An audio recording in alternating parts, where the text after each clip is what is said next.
This is Roy Kammer. He's here speaking on behalf of the Minnesota Certification Board regarding licensure exams. So Roy, I'll let you tell about yourself. Okay. You need to give me the script. Oh, I'm sorry. All your accomplishments and so forth. But we're super fortunate to have him. Roy does not live near us, right? That's No. not too far away. He made a wonderful trip here, and we just really appreciate him taking his time to come. Well, Kristen came up and visited us, so I'm just returning the trip down. I did, so you know, but. So like Kristen said, my name's Roy Kammer. I'm on the board of directors for the Minnesota Certification Board, and I'll tell you more about what that means in just a moment. My daytime job, I'm the Dean of Adler Graduate School of Addiction Studies, so that's how I've gotten to know Kristen. We both participate in MINCASE, which is our Council of Addiction Studies educators here in Minnesota. So it's nice being able to connect and have a good colleague like Kristen and talk about what we're each doing in our programs. Along with me today, I have Sherry Goldbrinson. She's our office manager for the Certification Board. So most likely, if you choose to use the Certification Board for any of our services, which again I'll talk about in a moment, you're likely going to interface with Sherry or one of our other team members who's actually at the Certification Board. We hope, right? And I will just say Sherry is absolutely wonderful. Would you like to say anything, Sherry? No. Not right now. Sherry is just, she's a delight. Everyone just seems to totally enjoy her, so we're happy to have her on board. So let me tell you about MCB. We're a certification board. We're here in Minnesota. I think what's important to know, we are a nonprofit, and we're a state member board of ICNRC. ICNRC is the International Certification and Reciprocity Consortium for Alcohol and Other Drug Professionals. So, international organization that does credentialing. And there's member boards in a number of states and across the world for that matter. So we're kind of the home base here in Minnesota. Just to let you know, what does that really mean? Well, first off, we have our staff here in Minnesota, and I mentioned Sherry already. She's our office manager. She's the one who makes sure that everything gets done on a daily basis. She processes payroll, makes sure all the applications gets processed, and she just keeps things rolling forward. Also on staff, we have Barb and Lisa. They're two of our support staff. They help, again, with processing the applications. We're also a testing site, so they serve as proctors for the examinations. So really nice, kind bunch, and I really want to emphasize that because, again, if you come to visit us, they're just sweet, wonderful people who, they're not scary is what I like to say. So they're absolutely wonderful to work with. And we just have our mission here, but really what it's about is, you know, we're really about credentialing. Credentialing is important to us. Certification in particular is important to us. We want to make sure that there's a qualified workforce, and we help to contribute to that in a number of different ways. So where are we at? Well, we're a little north. I put a map on here just so you can see where we're actually located. We're located, the address, it says we're in Wyoming, Minnesota, but we're kind of far over from Wyoming. We're probably about as far west as you can go to be in Wyoming, Minnesota, as you can probably imagine. So again, if you're familiar with the city's area, and again, this image is not showing up super well up here, you would take I-35 up, and most of you, you know where Forest Lake is at? Probably know where Forest Lake is at, that's pretty common. You keep going up past Forest Lake to the next exit, which is Wyoming, Minnesota. So what you're going to see there is there's a McDonald's, a Dairy Queen, a Shell gas station, a BP, and a Village Inn. Those are the big, you know, kind of markers that you'll see. You'll turn left on Viking Boulevard, and you actually go over about 10 miles over to the Certification Board. We're out in beautiful wilderness. Gorgeous, gorgeous area, trees and such. It's really nice, good, peaceful spot. So how will you know you have found us? I threw a picture of our building on here. So as you're driving through the trees, all of a sudden you'll see this opening. On the left, you'll see a gas station and a bar. On the right, you'll see the Minnesota Certification Board. That is where we're at. Just like just to throw that on there to give you a good point of reference of where we're actually located. Besides doing all the certifications, which we'll spend the most of the time talking about here today, we're also what we call an ISO testing site. ISO is a national testing organization. They don't just test for the alcohol and drug counseling profession, they test other professions. And Sherry, you could probably give more examples than I can, but we test people in medical professions and just kind of all across different disciplines. Many different disciplines require some sort of competency exam to be licensed or credentialed in their field. Since we're an ISO testing site, we do all that testing, including those for the certifications that we offer. So if you choose to take the alcohol and drug counselor exam, One of the sites you may choose is ours, along with other ISO testing sites. I've just thrown on here to give you an idea. If you say, I really don't want to drive up to Wyoming, Minnesota, that's just not where I want to go. I'd rather be in a bigger city. Mankato has an ISO testing site. Morris has an ISO testing site. And there's other testing sites all throughout the nation. Does that make sense? Hopefully so. Just threw a little picture here. Pretty low key, large table there. You know, you might be the only one testing. You might be one of 2 people testing, 3 people testing. Sometimes there's all 4 spots taken up. It just depends on the day. It's a nice, quiet environment. We try to keep it friendly. We have bottled water for you. We just want to keep it as low stress as we possibly can. If you want to learn more about ISO testing, I've got the link on there. And one thing that I should mention, I've emailed this to Kristen. I made a little change to it. I'll email you the final document so you can forward this out to everyone so they can have a copy of the PowerPoint as well. So there's no secret information on here that you can't have. So we want to make sure you get it all. So licensure versus certification. Before I go any further, I think it's always important to kind of draw out these two. What's the difference? So when you think of licensure, licensure tends to be really a state mandated process. There's typically legal authority there. Licenses come out of administrative rule typically that say this is what you have to do this in this particular state. It's a mandated process. So for instance, when it comes to alcohol and drug counseling, mental health counseling, typically a state will have a definition that says this is what alcohol and drug counseling is by definition. This is law, this is administrative rule here, we define it for you. And if you are doing anything that meets this definition, this is a qualification that you must have. And that's typically where the license comes from.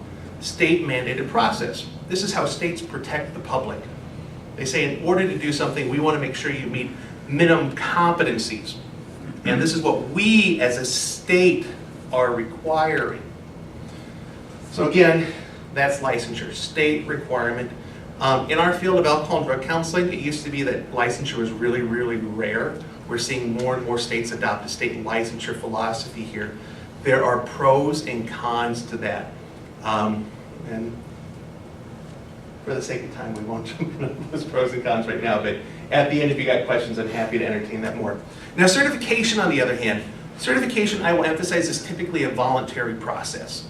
There are some states that don't have licensure that will use certification as their requirement, but in general, certifications are rather voluntary.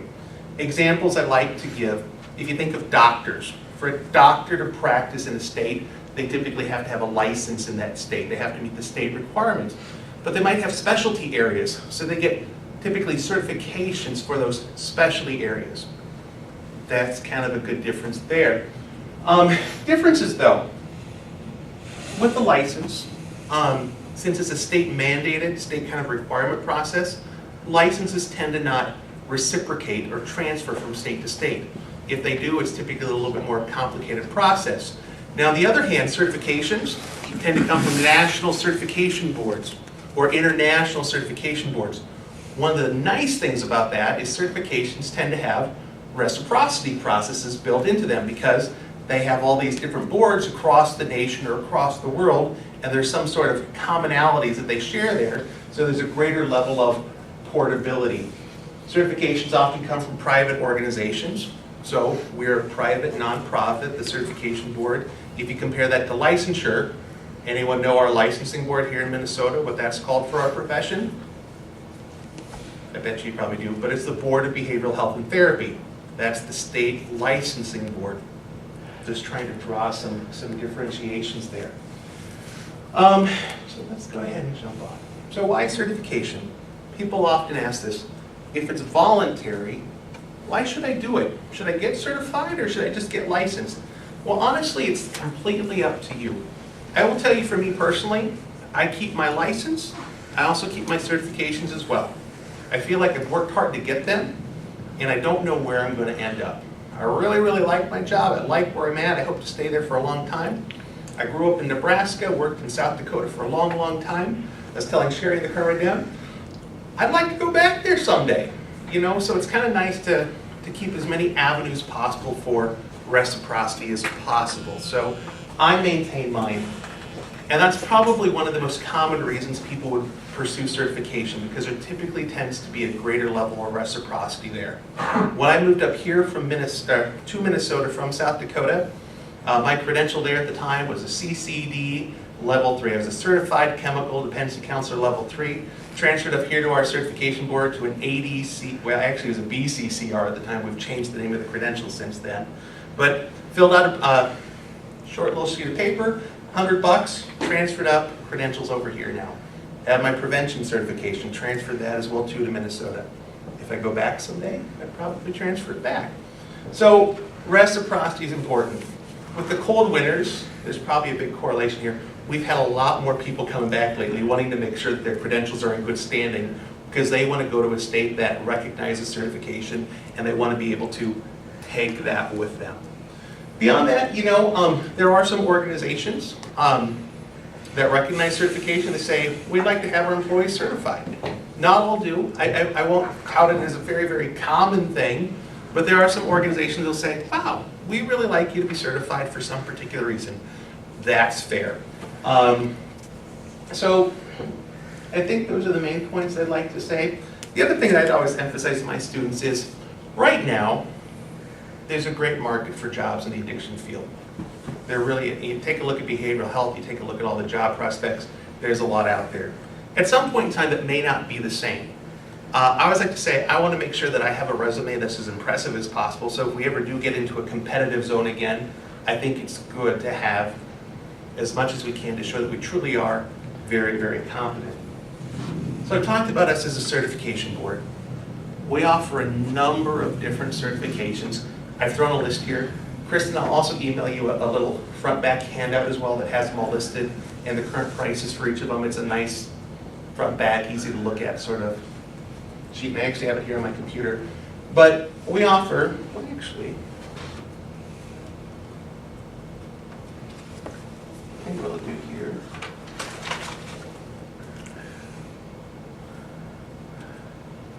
We'll go to sheet 2 here, the second side. So these are the credentials that we offer. And I want to emphasize these are credentials, these are certification, these are letters you would put behind your name to represent yourself. So the first category we have is for alcohol and drug counselors. So we offer the ADC-MN, which is an entry-level, a state-level certification. This isn't a reciprocal one with IC and RC that you can transfer from state to state. It's an entry-level one that we've created just for Minnesota. It's $390. It includes a processing fee, exam, and 1-year certification. If you're saying, what about the exam? I just want to do the exam. I don't want to get certified. Yes, there's a separate option for that, so don't worry. We'll talk about that. The ADC-RMN is the reciprocal level credential. Basic difference between these, each of them has the same education requirements, which is 270 clock hours of education, which is the same that we have for licensure here in the state.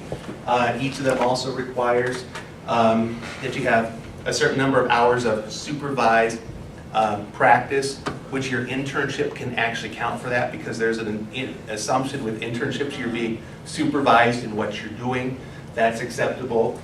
But again, the big difference between the two, the reciprocal level requires that you have 6,000 hours of work experience. That's an IC and RC requirement to make it transferable to other states.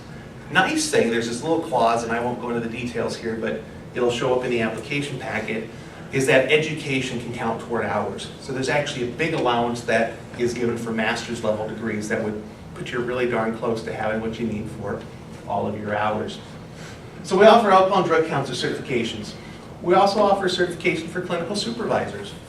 If you want to show that you're competent in providing clinical supervision, and this is separate from any licensure requirements for supervision, but you want that extra credential to show, yeah, I take clinical supervision really seriously, this is the type of credential that you want to take a look at. Criminal justice professionals, this is a category really for people who provide alcohol and drug counseling services in a criminal justice setting. So if you were working in a prison, correctional facility, whatever you want to call it, this might be a credential you want to show that, or possess, that shows that you have a little extra expertise in that area. Co-occurring, kind of the big trend right now. Our state does not and is not likely to have a license for co-occurring professionals. But what the state is looking at is, well, gosh, with the IDDT rule, integrated dual diagnosis treatment rule, it says that we have to have people who are, and I'm paraphrasing here, but who are experienced in co-occurring. How are we going to determine that? The state is looking at some options. I'll tell you, certification board is one of them. They're looking at our credential possibly as one that they would use for that process. So they're still making final determinations here. That tends to be how it's used in a lot of states. States have said, we're in the business of licensing mental health professionals as LPCs, LPCCs, LPCMHs, or whatever the credential is. We're in the business of credentialing alcohol and drug counselors. But a lot of states just haven't jumped to doing that whole licensure for integrated professionals yet. So they're looking to these external organizations, such as MCB here in Minnesota, say, you have a credential, can we use your credential? So you'll see we have two different credentials there, the CCDP and the CCDPD, which is diplomate. The big difference between those, one's bachelor's level, one's master's level. The D is the master's level. We also offer a credential for peer recovery specialist. And I'll jump up here and say, these are all reciprocal, reciprocal, reciprocal. The ADCRMN is reciprocal, ADCMN is not. Peer recovery. You've probably heard a lot about peer recovery, kind of a growing field. We offer a peer recovery credential. The one that we currently offer is a state-based credential that we developed in collaboration with the Department of Human Services Alcohol Drug Abuse Division. They said, we're doing a bunch of pilot sites. We're taking a look at the functionality of peer recovery specialists. Can we work with you to develop a certification? And they said, we want it to be cheap. And we said, okay, we'll work with you here. So you can see it's only $150. Why would we want the certificate or certification for peer recovery specialists to be really affordable? They tend to get paid very, very little money, if anything. So we kept it really affordable in that case. But again, it's not reciprocal. We plan to add a reciprocal level because IC and RC has a reciprocal level credential at some point in time. And then down here, prevention. If you like the field of prevention, I think it's good to get certified. We have one reciprocal level prevention credential, which is the CPPR, which means you'd be able to transfer from state to state. I possess that. What you'll find in a lot of states is for prevention funding that comes from the state government, which tends to be trickle-down money from the federal government. They say, if we're going to give you our money, we want to know that you're competent. So a lot of states will require you to have prevention certification or someone on your team to have prevention certification if you're going to be receiving grant dollars for prevention. You see we have two other levels before the reciprocal, the CPP and the CPPA. The CPP is again one that we developed with Department of Human Services, Alcohol Drug Abuse Division. They said we'd like a very entry-level one. We'd like people to go through what we call a substance abuse prevention skills training. And if people just do that, can we give them an entry-level kind of baby credential? And we're like, yeah, we can do that. So we worked with them to develop what we call the CPP, which is a $125 initial certification, with the goal of eventually transitioning people into the CPPA, and then hopefully the CPPR as they move on in that field of that career. I will go ahead and move on from this now because I suspect you want to spend the most time talking about the exams. So, let me get the PowerPoint back here. That's not what I could do. So, let's keep moving on here. Credential development. Let me spend just a bit of time here. IC and RC. They put a lot of investment into developing our reciprocal credentials, and this is what I love about this organization. Sometimes people who are not fans of certification will sometimes try to downgrade what certification is. They go, oh, you're just training people to pass an exam, because exams are part of all of our reciprocal credentials. I would challenge that. IC and RC goes through a very lengthy, extensive process to develop any of their credentials. We develop what we call a job analysis. We sometimes call this a job task analysis or a role delineation study. But this is a huge process where they bring professionals from across the field, and we're talking multiple professionals, and they put them in different categories of new to the profession, mid-profession, late profession. They with this whole wide range of people who come together and say, what is it that this job does? What do people in this profession actually do? So they actually go through and they start to develop what this looks like. They develop this job analysis. There's a whole survey process involved where once these subject matter experts develop this, people actually have to go through and then vote on it, say agree, disagree, and whatnot. So they get a good sense of what people in this field actually do. The other thing that I'll point out here is this is done every 5 to 7 years. Professions change. They tend to not change dramatically from year to year, but ICNRC does this process every 5 to 7 years. In addition to doing that job task analysis, we have exams for each of these credentials. It goes through a very similar process. I will tell you, I've been part of this for the prevention exam before, where we have to go through, we have all these sample questions, we have to give ratings of what percentage of entry-level professionals we think would be able to answer each of the questions. We evaluate the questions. There's a whole process before that where they pull the subject matter experts together to write the questions. And we always joke, because there's psychometricians involved in this whole process, you'll see these guys walking through airports. I should say guys, males or females. It could be either one walking through with a briefcase handcuffed to them.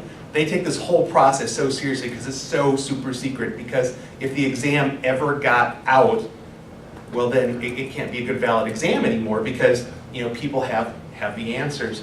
Whenever we're part of this process to actually develop or rate the exam, everything, we've got to sign all these confidentiality waivers and such. So what I want to emphasize here, it's a very serious process that goes into developing the actual role delineation as well as the exams that go along with the credentials. And ICNRC just does a wonderful job with this. Moving on here, state level credentials, I mentioned this, those non-reciprocal credentials. Sometimes the state or someone says, wow, we really need a credential, but we don't want it to be reciprocal level, we don't want it to be all the extra hassle, can you work with us? And yes, we develop state level credentials. Examples, like I mentioned, would be our peer recovery specialist, that's currently state level, our CPP or CPA, the ADCM. So we work with the state or other providers, other stakeholders to say, what do we need in the state right now?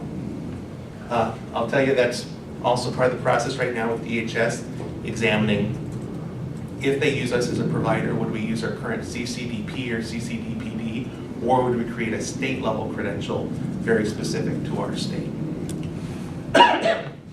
Okay, this is something that Kristen asked me to spend some time on here, and probably a big question you have. How do you plan to get licensed as an alcohol and drug counselor in Minnesota? Some of you, most of you, many of you. So that's what we're going to talk about here. Things I want to emphasize. Again, certification, licensure, 2 different processes, 2 separate boards. To legally practice alcohol and drug counseling in the state of Minnesota, licensure is what you need. That comes from the Board of Behavioral Health and Therapy. So where does the certification board play into that? Well, as many of you probably know, one of the requirements for licensure is that you pass an exam. The Board of Behavioral Health and Therapy currently accepts a couple different exams. One exam that they accept is through the National Certification Commission, which is associated with NADAC. That is one of the exams that they accept. The other exam that they've accepted for a long time is the ICNRC exam. The closest provider for that would be the Minnesota Certification Board. Another provider is UMACAD. Have any of you heard of UMACAD before? UMACAD is the Upper Midwest, Indian Council on Addiction Disorders. I can't remember, but it's for reservations. So typically, in order to be eligible for services through UMACAD, you need to live or work 51% of the time on the reservation. So they kind of have their own subpopulation within Minnesota, around Minnesota. But otherwise, you would fall under the Minnesota Certification Board's governance of Minnesota. That's probably not a great way to describe it, but you're in Minnesota, and unless you're living or working on the reservation, you would typically go to the certification board. So we offer one of their exams that's accepted through the BBHT. I'm going to spend a little time talking about that exam and then tell you how it's all changing just a little bit here. And this is probably even brand new to you too. I know, I'm taking notes. Are you? So anyway, so our exam, here's what I'll tell you about our exam. It's 150 multiple choice questions. Sometimes you hear people say, well, what about the oral exam? And you'll even see reference to oral exam and the licensure. ICNRC used to have a separate written and separate oral exam. you would have to do the whole written exam, and you'd also have to submit a case study. And then the part of the oral exam, I was part of this process, people would come in and they would have to defend their case study based on the 12 core functions and the 46 global criteria that went with the 12 core functions. And you'd have to cover each one, and you have to do this orally. They'd record it, and then they'd send it out to reviewers such as myself, and then we'd have to score you. And there'd be 3 different scores. We'd have to make sure all the scores aligned, and there's this whole validation process. And finally, the psychometricians and everyone at ICNRC said, is this the best way? Is this the best way? So what happened back in 2008 is they did away with the oral exam, and that's when they implemented what they call the comprehensive exam. So what makes the comprehensive exam different is that there's a case study in it.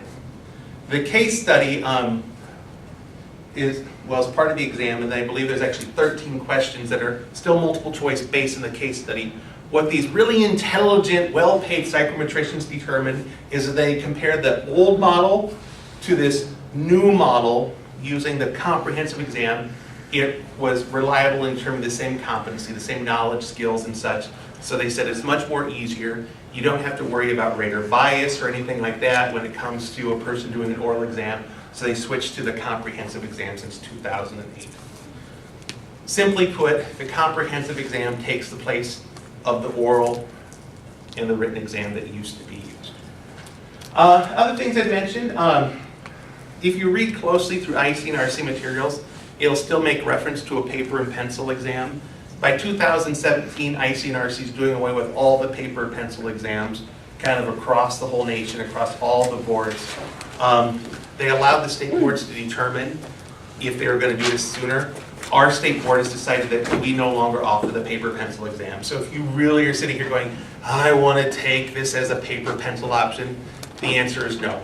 We only offer the computer-based option, which means you would take it at an ISO testing site. And again, MCB is one of those. For this particular exam, candidates are allowed 3 hours to take the exam. The format, it's all going to stay the same. One of the changes that's likely to come, rather than having a single case study that has multiple questions based on it, is they're going to have multiple smaller case studies integrated throughout. That's kind of the future where ICNRC exams are going. The alcohol drug counselor exam is currently the only one to have that case study built into it. Eventually all of the credentials, all the exams will have that built in. Registration, what happens, you apply to take the exam through your local board, which is the MCB. Once you apply and everything looks legit, you'll get permission from us, and then you have to go and actually register when you're going to do that exam. You can choose your testing site, you can choose date, location, all that. I always said testing site, so that is location, but you get to choose all those fine details about where you're going to do it. And I should jump back here. Once you're given that permission, we give them 90 days, correct, Sherry? 90 days? It's actually 60 We give them days. 60? Okay, thank you. This is why we have Sherry along. So a little shorter period to make sure you get in and do that. I would suspect, though, if you run into issues, let us know and we can work with getting some extension there. Okay, location. I've mentioned this before, multiple locations. Again, MCB showed you where we're at. We're one of the locations. Mankato, Morris. Ultimately, if you want to register through us and you said, I want to fly somewhere warm to go take my exam, it'll be more relaxing. You could go to an ISO site somewhere else and incur that expense on your own, but it's kind of how it is. Exam content. Well, how do I know what's in this exam? I'm actually going to show you some great ways to know how to prepare yourself here before I leave tonight. So I want you walking out of here having a good idea of how you might well prepare yourself. And one of those documents is what we call the candidate guide. I've actually brought a copy of it here. I'll show you where you can get it for free. You can email us at the certification board. We can email you a copy in a PDF form. We'll make sure you get it. What the candidate guide does is it goes through that whole job analysis. It tells you about all the domains and such that we recognize, and it gives you more specifics of types of information or things you should be able to do, which really drives the content of the exam. It also gives a recommended reading list, which is great. Gives you some sample questions to give you the idea of the types of questions you might have to answer. So it's a great resource. And if that's not enough, there is a great study guide. There are different study guides available out there in the market. This is the one that is recognized by ICNRC as being the best. It's through Ready to Test. I don't know if you have it in your library or not. You guys should We all have want it, this. yeah. Okay, you all have this. I want to prepare you, there's a new version coming out. The 8. Oh, Yeah, it's coming out, which aligns with all the changes I'm going to tell you about here in a moment. That is the best one. It really, really is. It has more sample questions in it. You can see it's, a 700 some pages, 734 pages long. So you could feasibly throw away all of your notes from all of your courses. I don't encourage you to do that. But if you've looked through it, there is so much information in that study guide. There's a couple different ways to get it. You can order it right through Ready to Test, basically $149, and they charge you, I think, $18 shipping. Otherwise, you can get it for that same price, the $167 right through the certification board. It's the $149 plus shipping is kind of how it breaks down. When you get it through Ready to Test, you get it through us. Same exact price. That's what I like to emphasize there. Is it pricey? Yes. Is it worth it? I've worked with students for a long, long time, and this is the one they always say, this is my favorite. If I did it over again, this is the one I'd use.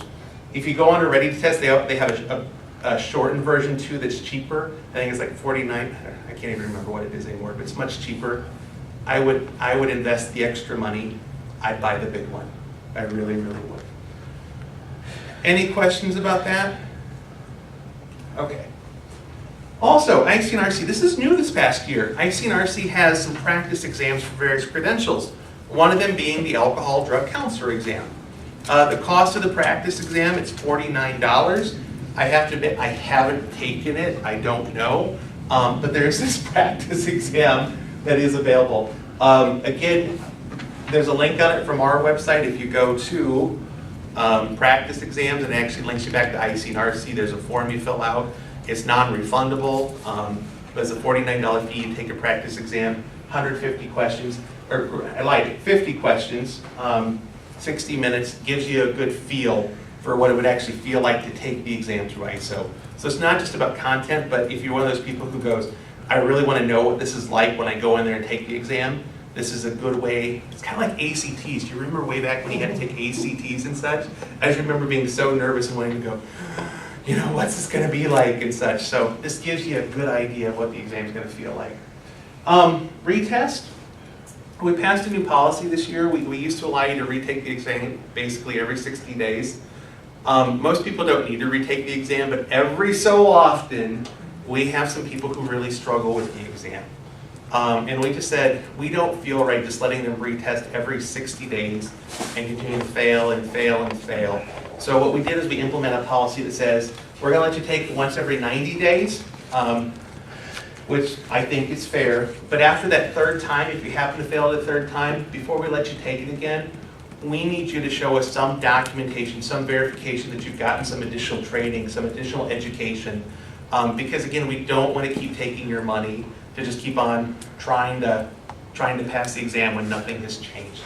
Again, I have to emphasize that is so very, very rare, but of course it has happened, and that's why we have a policy. And we just didn't feel ethically right letting that continue to happen, where they would retake it, and just go, hopefully this next time I'll get the questions right. And it's just, yeah. Any questions there? Okay.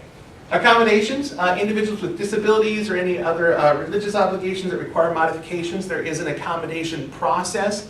There's a form you need to fill out. It has to be signed off on by appropriate individuals such as a doctor, psychiatrist, someone who can actually verify the necessity of this accommodation, and that would be primarily related to the exam. Do you need some sort of accommodation there? Canceling, rescheduling, you need to show up for your exam. If you don't show up for your exam, you may not be able to take it. You're likely going to have to reschedule, and then you start worrying about rescheduling fees and such. If you let us know in advance, we've got some flexibility, right, Sherry? A little bit. A little bit of flexibility. But again, make sure you show up on time. Again, if you've budgeted because you go, oh, I've driven to Wyoming, Minnesota before, and I know it's just 5 minutes past Forest Lake. Well, we're another 10 minutes past where you think Wyoming is at. So just make sure you're showing up on time and all that. The other thing to keep in mind, you're not the only one testing.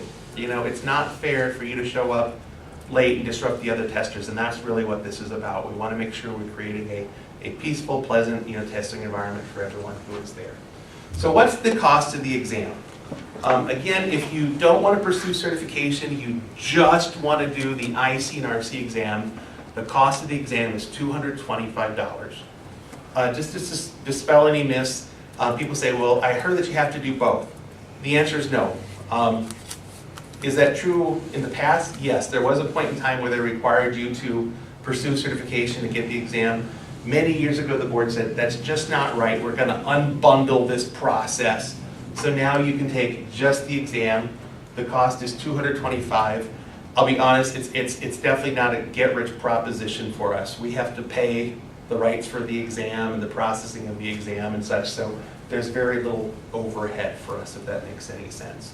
And that overhead goes to pay for salaries of people such as Sherry and such who can be there to help administer the exam and all that great stuff. So that is the cost. One of the things that we've done here is sometimes students will say, I don't want to get certified right now when I take the exam, but I might want to get certified, down the road or a little bit later. We said, yeah, we want to work with you there. We still want to make this reasonable. So if you were to pursue certification at the time of taking the exam, well, if you add 225 and 165, that adds up to, help me out here, 390, right? Yes. Right. So basically, if you were to add it within 6 months, you do the 170, and you're just paying an add-on price there. If you add it, within the 12 months of taking the exam, it's just an add-on of $200. If you wait till after those 12 months, within 2 years, it's just a $250 add-on. If you wait until after 2 years have expired, we say at this point in time, you've got to pay that whole initial price of $390 again.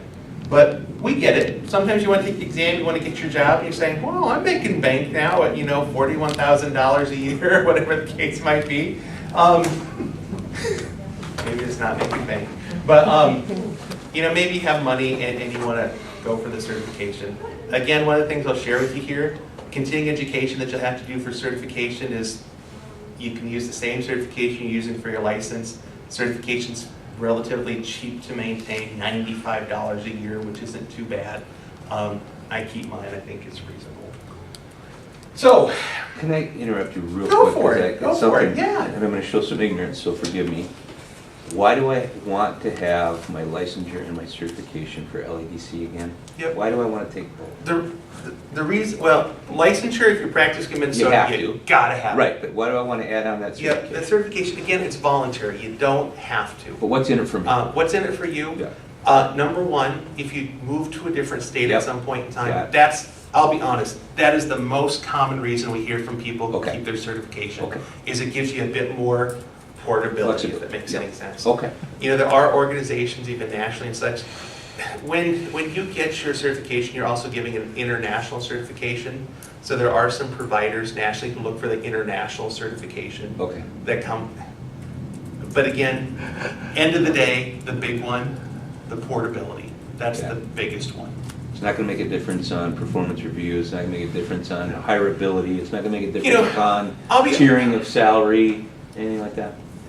I can always say possibly, Yeah. not likely. Okay. We've had board members before who they believe so strong in certification at their organizations.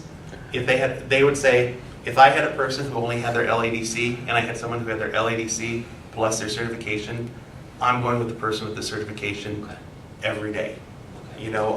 There are some limited situations where it comes to insurance, where some insurance companies will look for someone who is certified. Again, very, very rare. So I don't want to tout those going, well, you got to have it for this reason, because it is so rare. The big one is really the portability. And one more question, additional questions to be certified. When you take your LADC, you're taking your certification test at the same time? Is that what I hear you saying? Is there more questions? Is there different questions? No, it is the same exam. The way that I would best explain it is the exam that we use in-house at the certification board for certification. The licensing board has said, that's one of the exams that we like that we're going to accept too for our purposes. So if the exam wasn't created for the licensing board, the exam was created for us, it's our own process. But the licensing board said, well, we don't want to get in the business of writing an exam. And some states do, they have their own state-based exam and such, or add-on questions. Our state said, no, we want nothing to do with that. We're just going to approve providers. So they've approved, you know, the NCC, NADAC type exam, and they've approved ours as well. So the thing they get at is if you've met all the requirements you need for licensure here in the state of Minnesota and you've passed our exam, you're already meeting what you would need for that entry-level ADC MN, which is our state-based credential. Get 6,000 hours. It's going to be even less for you since you'll have a master's degree here, and then you'll have an ADCR MN that you could transfer down the road. Thank you. Does that help out? It certainly does. Perfect. So I alluded before that this is all going to change here. This announcement just coming out. We're going to be sending it out to all the main case members, so you'll get it via that mechanism. I've emailed this to Kristen as well, so she has this document. But, oh, thanks. Sherry's going to hand these out here. What happened is IC and RC just went through one of those job analyses for the ADC credential, which is the bachelor's level credential for alcohol and drug counselors. And what they decided is we need to make some changes. What they've done, a couple of the big, probably the most prevalent changes, would be number one, we used to have more domains. They've condensed and kind of refined our domains. You'll see that there's now 4. They're longer than they were before. This probably doesn't mean anything if you haven't taken a look at the current domains. The domains replaced the old 12 core functions. So at some point in time, we used to use the 12 core functions. They updated to our performance domains. They've now revised our performance domains, saying what alcohol and drug counselors do can best be categorized to these 4 areas, which are screening, assessment, and engagement. Number 2 is treatment planning, collaboration, and referral. The 3rd one is counseling, and the 4th one is professional and ethical responsibilities. It's just a new conceptualization. They said this is how things kind of chunk or fit together. These are the primary areas. The other big change you'll see down here, changes in the JA include combining the previous 8 domains into 4, and then the inclusion of DSM-5 diagnostic criteria. So we're recognizing how we diagnose is different now. We have substance use disorders, you know, we've done away with abuse and dependence and all that. So that's reflected in the new job analysis. So that being said, if there's different content, there's a different exam. So questions on the exam have been changed as well to reflect this new knowledge. Does that make sense? So if you're to take the exam right now, it's slightly different than the exam that's going into place on Monday, February 16th. Anyone taking it Monday, February 16th or later will be taking the brand new exam. So if you could read through here, this is the whole big announcement that's going out. It tells you about the domains, what's included in each of the domains, so you can go through and see the type of knowledge they'd expect you to have, what skills they would expect you to have. And what IC and RC would say, if this is the knowledge we want you to have, this is what's going to be driving the exam. So these are the types of things that you should know in order to successfully pass our exam. So those are all the domains. And then one of the things that I really, really like here at the end is examination reference list. So the people who come up with the exam, prepare the exam, they say, if I were to go out and I were to purchase books, what books should I buy? And I would say these are great ones to make sure we have in our libraries or whatnot, so maybe you don't want to buy them. But these are the books. If you study these books, you should know the content you need for this particular exam. There's a lot of them there. There's no simple fix. But this is the recommended reading list to prepare for the exam. The other thing they'll add here is that study guide that I mentioned before is a really, really good study guide. Again, it is our recommended study guide, the 734, now version 8 of Ready to Test. That's the study guide you'd want to have. Questions about that? It's not significant changes, but they are changes nonetheless, so we want people to know about it. So recommendation, we already own version 7. We probably should, if we're going to take the test after middle of February, buy version 8. What are you thinking? Yeah? I haven't actually sat down and looked at the difference between the two, to be quite honest. Oh, okay. You know, if each of you didn't go out and buy your own, but someone had one, or if it's in a library or whatnot, I'd say if you own 7, I don't know that I'd personally go out and buy 8, but I'd at least want to look at 8, Okay. if that makes any sense. Sure. I think that's where I would land with it. Okay. So if you were asking me what I would do, Yeah. if I had 7, I'd keep 7. I probably won't buy 8, but I would make sure I at least get to see 8. Will those practice LADCs that you mentioned? Will they Yep, those are all being reflect updated, They those will will be reflect reflected. the new changes? Yep, Okay. so, Is 8 available, did you say? yep, it just went on the market, so it's pretty brand new, so.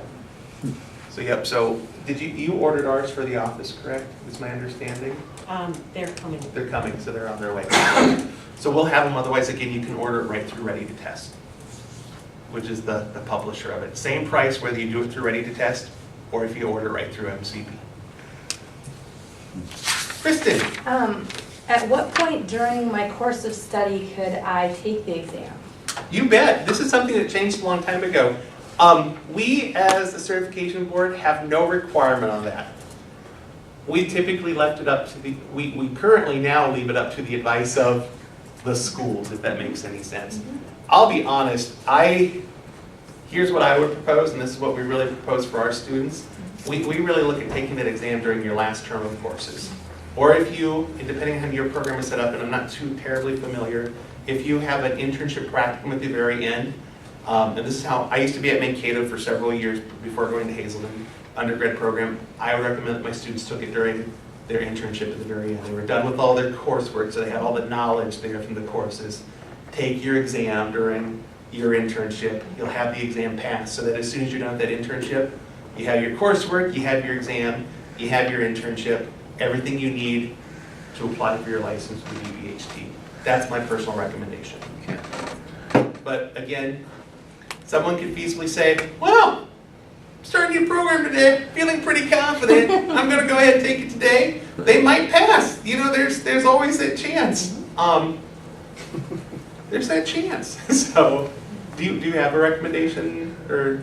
No, I mean, I think just kind of depending on what order you guys take your courses and just there's rumors that you can't take it till you've graduated here. Or there's lots of different rumors out there. So I think that'd just be something for you to think about when might be a good time, and we can talk about it individually. There used to be requirements like that.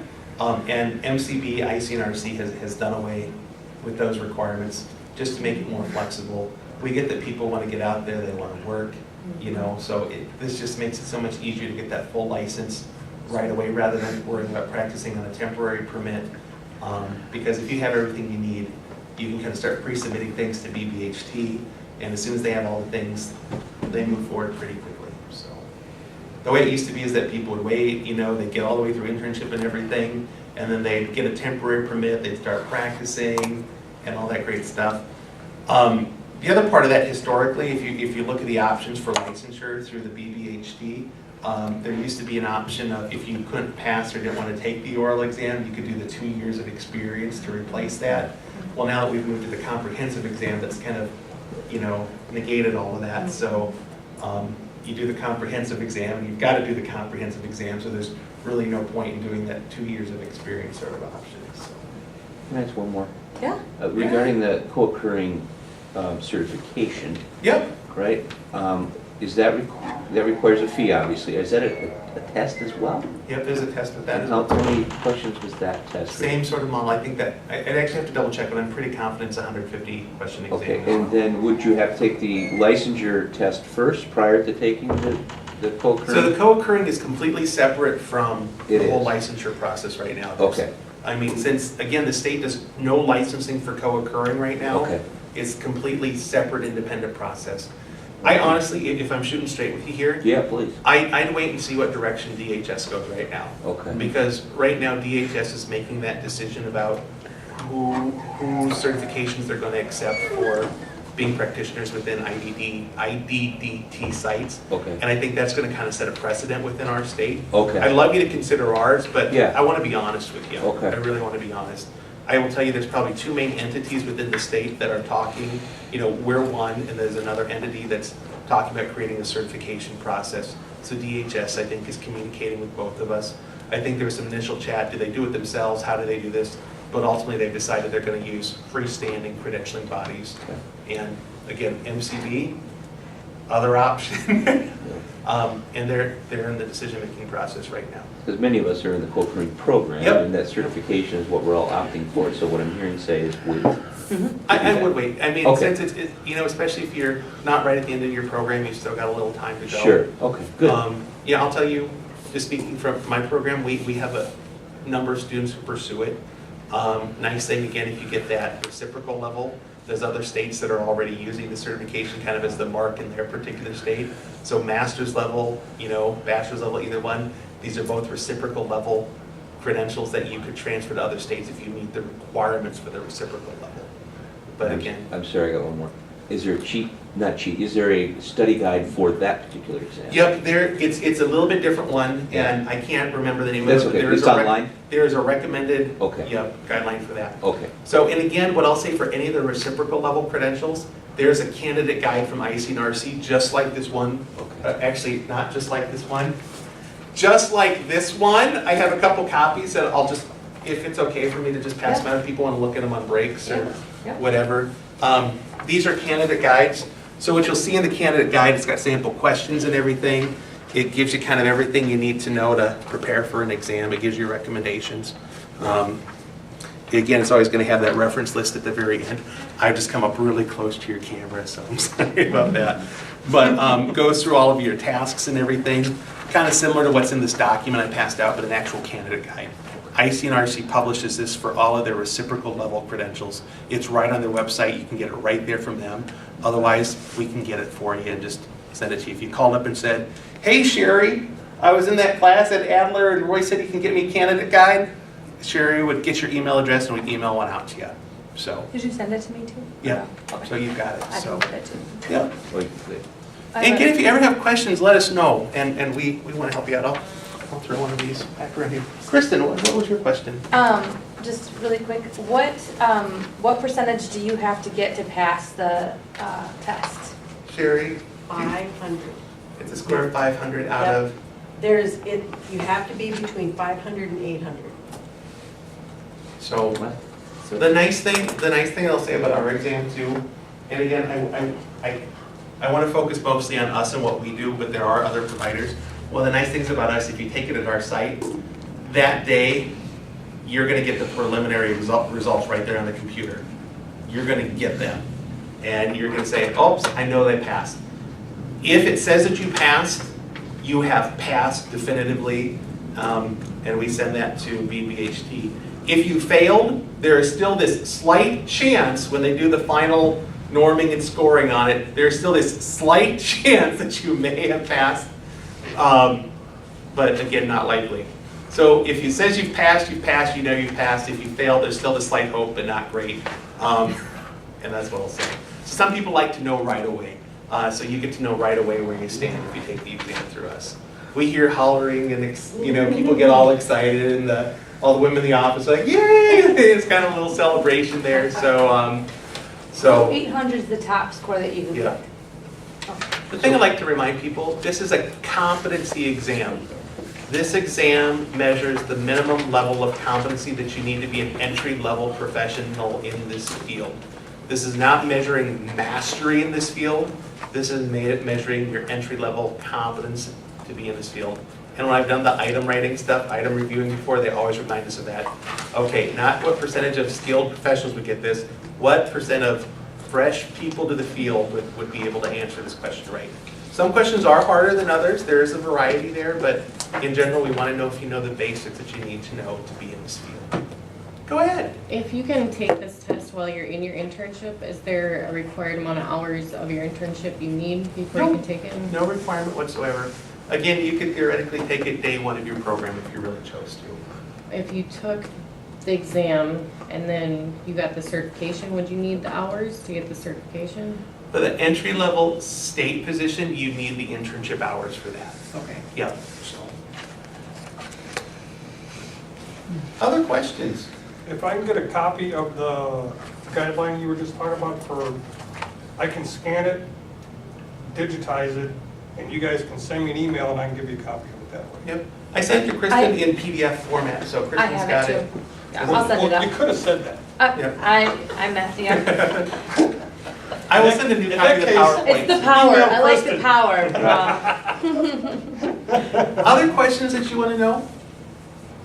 The things I'll say that, I think helped set us apart, again, you've got options, the NADAC NCC exam is fairly new to the state. Well, I should say even fairly new. I think BBHE started accepting it, 3-4 years ago now? maybe 4. Time flies. One of the nice things about taking the exam through MCB is there's people right here. You know, you've got your Sherrys, you've got, you know, Barb and Lisa and such who are there to help you. It has a little bit more local feeling, if that makes any sense. NADAC is great. I know the people at NADAC, they're wonderful, but you're talking to someone not here in the state, you know, which is still fair. But I love our team. I really love our team at the board. They do a good job. And they want to see you succeed. They want to see you pass. So if there's questions we can answer, things we can do to help you out, we want to make sure we're doing what we can. We want to see you in the field. That being said, we're somewhat of a gatekeeper. So if you can't pass the exam and you just can't pass the exam, you're getting a score of a 400 and repeatedly getting a score of a 400, we have to ask, what's that about? You know, is there something they're just not mastering that they need to know? That would be really relevant for the field. I know you're probably ready to start class, so I've gone a little over. I apologize for that. Our contact information is here at the end. I'm going to email this finalized PowerPoint to Kristen. She'll have it, so you have all of our information. All of our application packets are right on our website. A lot of good information there to help you out. But again, if you're not finding what you need, call us. Our staff members are really good. This is one of the things we've changed in the past few years is our response time is really gosh darn wonderful. We get back to you just pretty darn quick. And even if it's just say we're looking at an answer, we'll get back to you soon. We let you know as quick as we can. Otherwise, email us. If Sherry doesn't know, she tends to forward it on to one of us. We get you an answer. So that's what I got. Thank you for your time. Enjoy your class and have a great night. Very helpful. Thank you.